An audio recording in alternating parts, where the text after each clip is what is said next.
Sebagian warga takut kejadian 6 tahun silam, di mana pertempuran Nyai sama Kek Malik membuat longsor di lereng dan meletusnya Gunung Merapi, dan banyak menewaskan warga.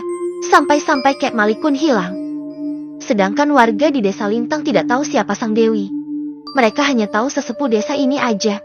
Karena awal mula desa ini ditempati cuman ada suami istri Kek Malik sama Nenek Rumini. Keesokan harinya, setelah menguburkan jasad Winda, Nenek Rumini datang ke desa sebelah untuk bertemu dengan Pak Shobirin, Ustadz di desa sebelah sekalian murid dari Kek Malik. "Assalamualaikum Pak Ustadz Tok. Ucap Nenek Rumini. "Waalaikumsalam," jawab Pak Shobirin. "Ceklik." Setelah tahu siapa tamunya, Pak Shobirin dan istrinya terkejut dengan sigap Pak Shobirin dan istrinya pun mencium tangan sesepuh desa Lintang. "Bu, buatkan teh buat Nenek Rumini, Bu," pinta Pak Ustadz Shobirin kepada istrinya. "Mohon maaf Pak Ustadz apabila kedatangan saya bikin repot," ucap Nenek Rumini segan. Karena pada dasarnya yang dekat sama Pak Shobirin cuman Kek Malik. "Oh tidak Nenek. Nek Rumlah tamu istimewa saya. Karena sudah lama sekali kita mengacung bertemu semenjak kejadian yang lalu kan?" jawab Pak Shobirin dengan sedihnya. "Saya datang kemari cuman mau cerita Pak, tentang kejadian anak yang hilang semalam yang ditemukan di Kalimati. Siapa tahu Pak Shobirin tahu tentang Kalimati?" tanya Nenek Rumini dengan penasaran. Karena ilmu Nenek Rumini di bawah rata-rata, tapi berkat imannya yang kuat dan dibekali ilmu dari Kek Malik, ia masih bisa membantu. "Kejadian semalam, jiwa anak dari Pak Darshan sudah terpisah dengan 3 bagian Pak Shobirin," ucap Nenek Rumini. "Kenapa bisa begitu?" tanya Pak Shobirin sambil merenyutkan dahinya. "Nah itulah mengacung tahu saya Pak Ustadz. Makanya saya bertanya sama Bapak," ucap Nenek Rumini. Ini aneh sekali. Setahu saya di desa Lintang itu biasanya dia minta sesaji. Tidak seperti itu. Itu sudah keterlaluan. Apalagi korbannya warga asli desa Lintang," tegas Pak Shobirin. "Sepertinya dia punya rencana Nenek Rum. Tetapi saya tidak tahu rencana apa yang bakal dia lakui," sambung Pak Shobirin. "Ini tehnya Nenek. Silahkan diminum," ucap Bu Aini. "Kejadiannya seperti apa Nenek?" tanya Shobirin agar bisa ngasih saran untuk kedepannya. "Yang saya lihat ada demit yang manggil dia di dalam rumah. Pas rumah itu tidak ada orang, demit itu menyamar sebagai anak tetangga. Lalu mereka bermain di sungai itu," cerita Nenek Rumini. "Bahaya ini Nenek. Saran saya kita harus segera memagari sungai itu atau meruatnya, agar tidak terjadi lagi yang seperti ini," saran Pak Shobirin. Iya Pak, nanti saya bilang ke warga juga. Terima kasih Pak Shobirin sudah ngasih sarannya. Kalau saya yang melawannya sendiri penunggu itu, udah pasti saya kalah, makanya saya minta bantuan sama Bapak selaku murid suami saya dulu," ucap Nenek Rumini.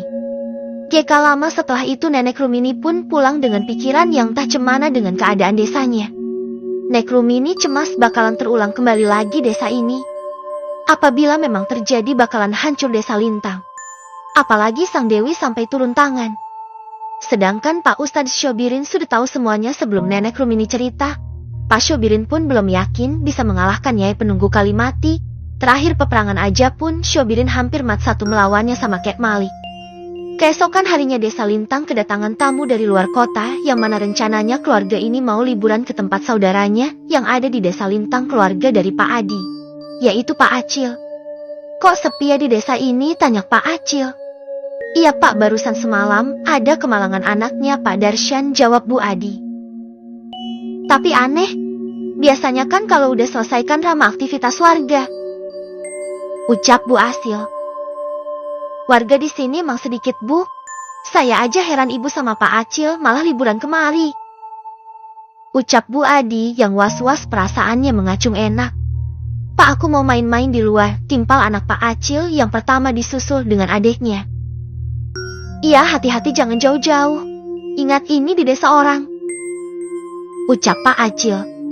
Pak Acil dan Bu Acil tidak tahu bahwa desa ini dalam kondisi mencengkam. Sedangkan di tempat Aisyah, setelah pulang dari pemakaman, ia memutuskan pergi ke sawah untuk melihat ladangnya yang sebentar lagi panen. Saat ia lagi fokus melihat sawahnya, tiba-tiba saja ia mendengar bisikan.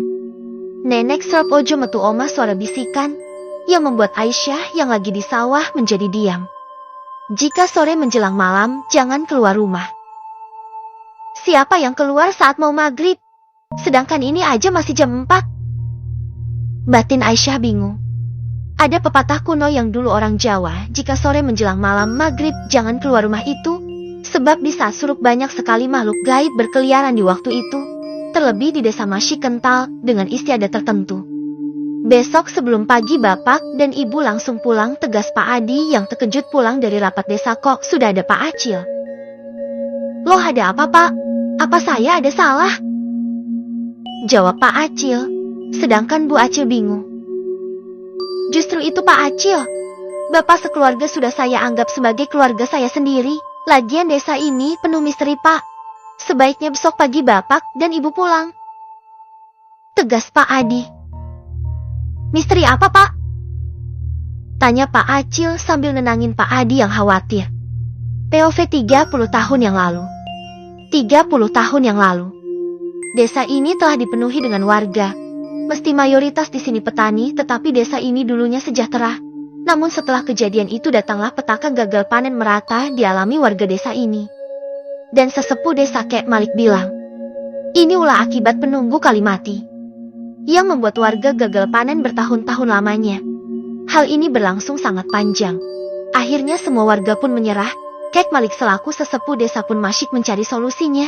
Sudah 2 tahun lamanya Kek Malik pun belum ngasih solusinya. Akhirnya warga berinisiatif memberikan sesajen rutin di setiap hari di tepi sungai Kalimati. Sedangkan Kek Malik yang melihat itu hanya diam saja. Selang beberapa bulan memang panen mereka menjadi berhasil dan sejahtera. Namun tidak berlangsung lama. Justru penunggu sungai itu meminta tumbal seiringnya waktu dengan hewan ternak. Bahkan banyak warga terkena penyakit yang sulit disembuhkan jika itu tidak lakukan. Hah, mengerikan sekali, ucap Pak Asil, antara percaya dan enggaknya, soalnya ia orang kota. Benar Pak, akhirnya desa ini banyak ditinggali penghuninya. Banyak warga tinggal memilih di tengah hutan desa sebelah, ungkap Pak Adi. Sejak kejadian itu Kek Malik selaku sepuh desa Lintang angkat bicara.